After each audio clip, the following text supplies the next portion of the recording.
Right, I think we've started. I am using StreamYard the first time, so I'm not sure if this is working.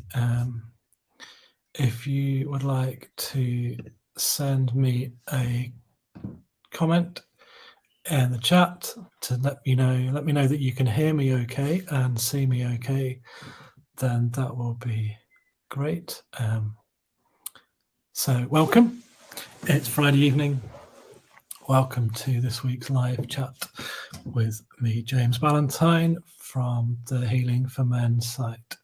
Thank you to all who support me, and for all who like and follow me on Facebook in the Facebook group, and who read my pieces every now and then. So thank you to you. How are you doing? It's Friday. In the UK, it is King's coronation weekend, so it's a big weekend here. But so how are you doing?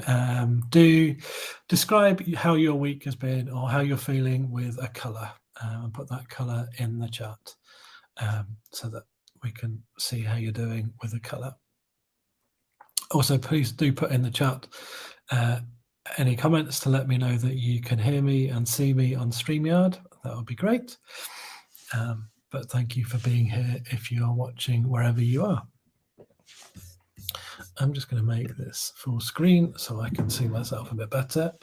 As I said, I'm just playing around with it this evening because I'm using StreamYard for the first time.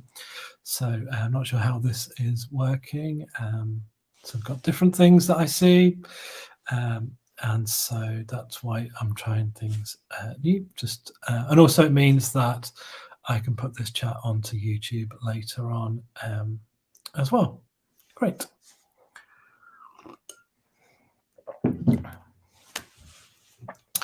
So tonight's subject and the title is Keeping Friends with Darkness. And I think for me it came about when watching Harry Potter. Well, actually go back further. Go back further. As a Christian, I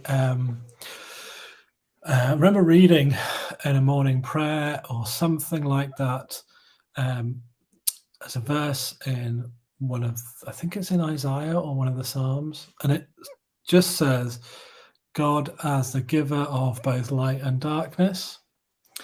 Or God was present in the clouds as well as the sky. It was something like that.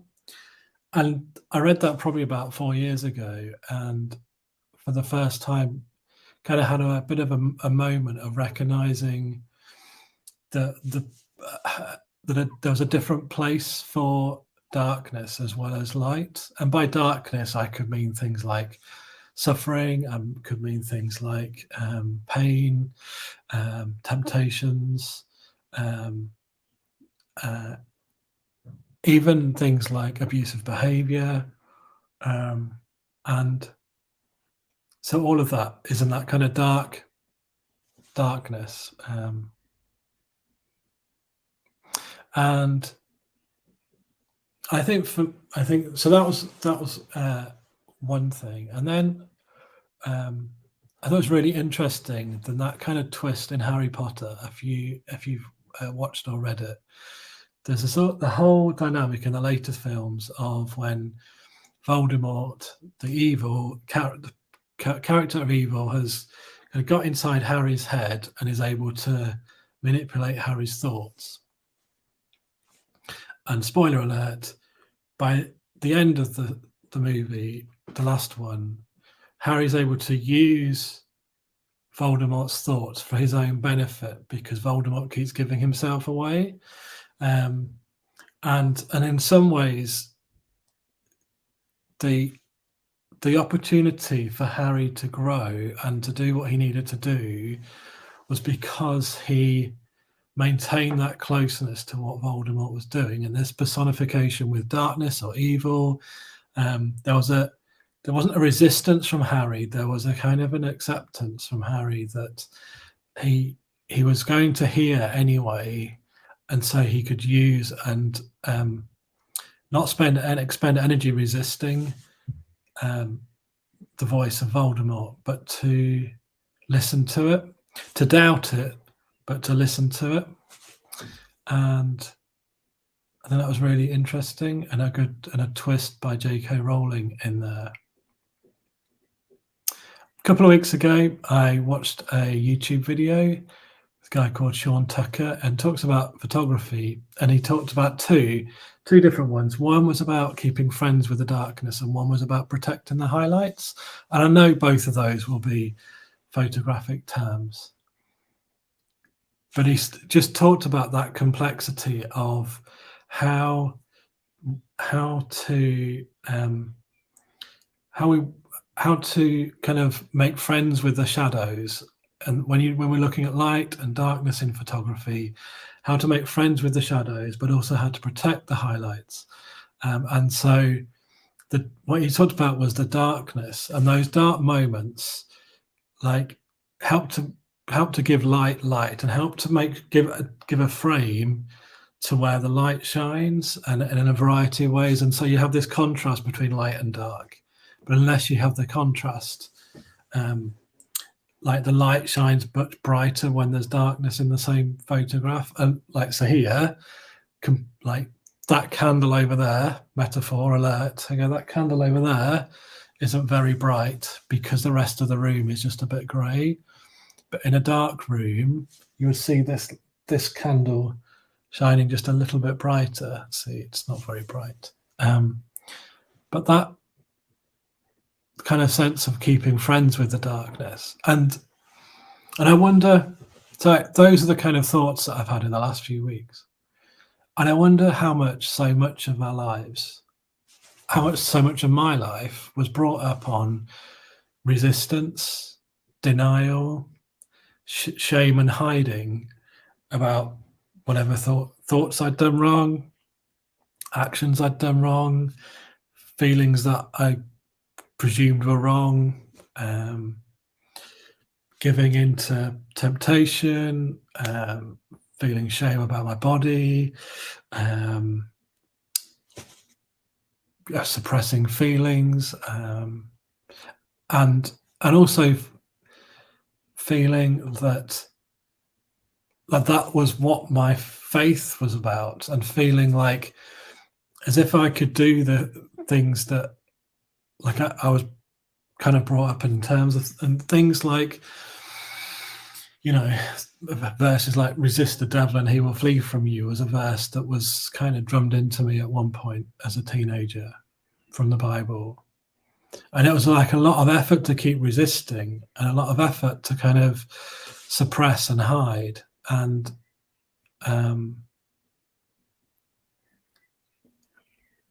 that takes energy, and that like is almost like anxiety driving. And it's about not accepting myself for who I am. It's not about accepting my core person. It's not accepting more of an inner goodness about myself, and thinking that I'm much more closely identified with the things I do wrong, and that's not true. All the while resisting and feeling shame and guilt. So what about instead having a friend, darkness as our friend? I'm going to pause to give the classic line, "Hello, darkness, my old friend," Simon and Garfunkel, which I should have used at the beginning of this, and 20 minutes ago I had it in my mind to do so. But hello, darkness, my old friend. What if that darkness is it's twee, and it's a cliche to say like darkness can teach us so many things, but it's how we respond, and to go, okay, there is a challenge coming up. There is something. This is a difficult situation that I'm in. How am I going to learn from this? How am I going to use this? How am I going to make a friend of this time of darkness to spur me on? If it could be a momentary thing like some bad news, or it could be something hugely significantly big that's chronic and long term, knowing it might take years to deal with. But what about recognizing that darkness, that difficult time, is what's going to happen, and to allow ourselves to grow through it, and to use it to frame light. And I think so much for me is about how I am resisting the darkness and trying to hide from darkness and trying to have, like, push that away. What it also does is it means I'm not able to appreciate the light, and life is about contrasts. It's not about grey. And, like, I know this room is grey right now, and I wish it wasn't. But for me, I lived in grey. I lived in this sort of stoic, stony grey, where I didn't have emotions that were. I hid emotions that were negative, like might have been anger or and behaviours that I knew were destructive, and people I knew who destroyed me, and because I didn't want to deal with things. And at the same time, what that meant was that I wasn't even able to enjoy life because, well, just so much energy was wrapped up in keeping a very hard shell on around me that was hiding so many things. So what is it? Like, it's about being a friend to our darkness and acknowledging ourselves and myself and acceptance, and being kind on myself to know, okay, that was something that I wish I hadn't done, or that was something that I thought I dealt with that, or that was something that, but I'm okay, and I needn't beat myself up for something. I needn't give in to something.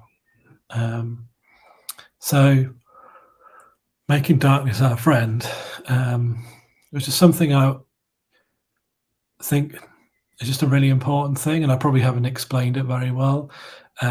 Below, I'm going to link to Sean Tucker's video on making darkness our friend in terms of photography. If you want to look at that a bit more, he's much better explaining all this than I am. But I thought I wanted just to, because so many things in the last few weeks have been pointing me in this direction, and I want to just close with a few things. I've recently read Eternal Echoes by John O'Donoghue, and there's a whole section in this about suffering and our vulnerability, which is so worth reading. And he says this: when suffering comes, we feel panic and fear. Frightened, we want to hide. You want to climb up onto some high ledge to escape the dismemberment of this acidic tide.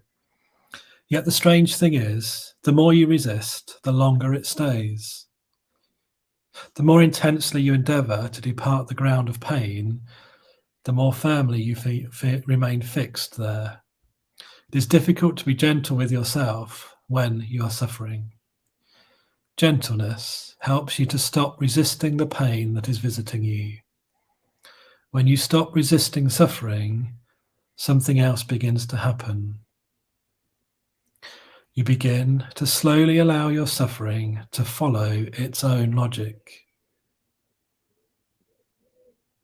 The assumption here is that suffering does not visit you gratuitously. There is in suffering some hidden, shadowed light. Destiny has a perspective on us and our pathway that we can never fully glimpse. It alone knows why suffering comes. Suffering has its own reasoning. It wants to teach us something. When you stop resisting its dark work, you are open to learning what it wants to show you. Often, we learn most deeply and receive most profoundly from the black, lonely side of pain. We often see in nature how pruning strengthens.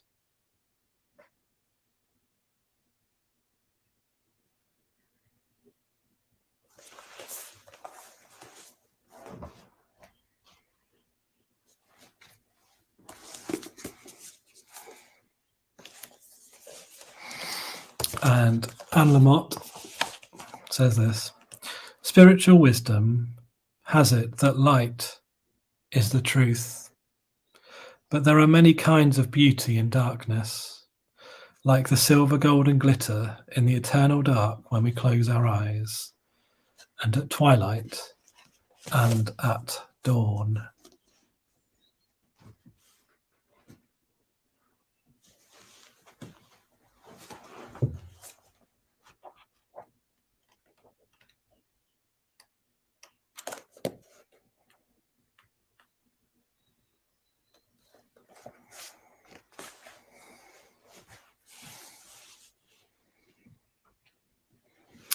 I did read somewhere in the last few weeks that suffering and darkness are portals into consciousness. So I'm just going to hold that thought. Let's hold that space.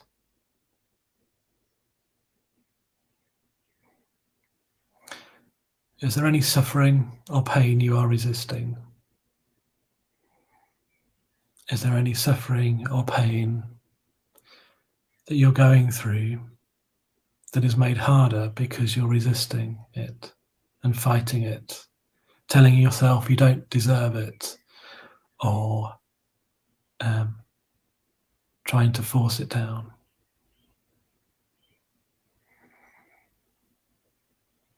Trust me when I say that accepting it, acknowledging it, bringing it out into the open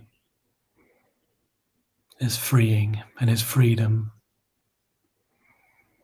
The things that are hidden have power over us. The things we bring to the light are then things we have overcome. Friends, it's time to be friends with ourselves in the darkness. It's time to see the darkness as points of learning.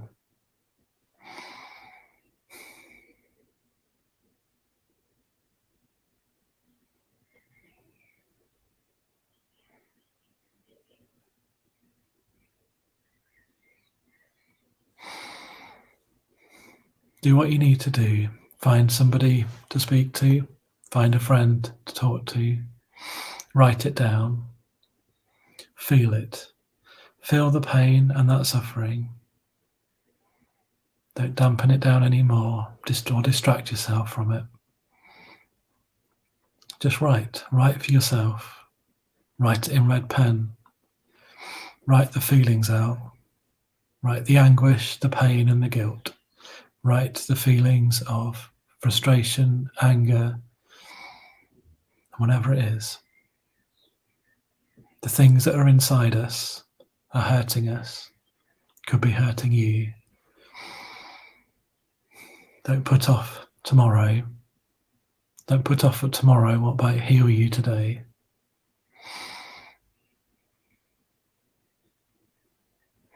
You can overcome, and you will do.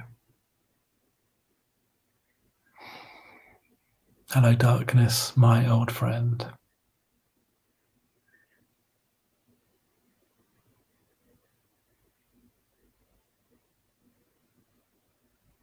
And it is from that point of darkness that light will shine much brighter, and you will sense the light and feel the light and be the light. Thank you. Thank you for watching. I look forward to seeing you next week. Bye for now.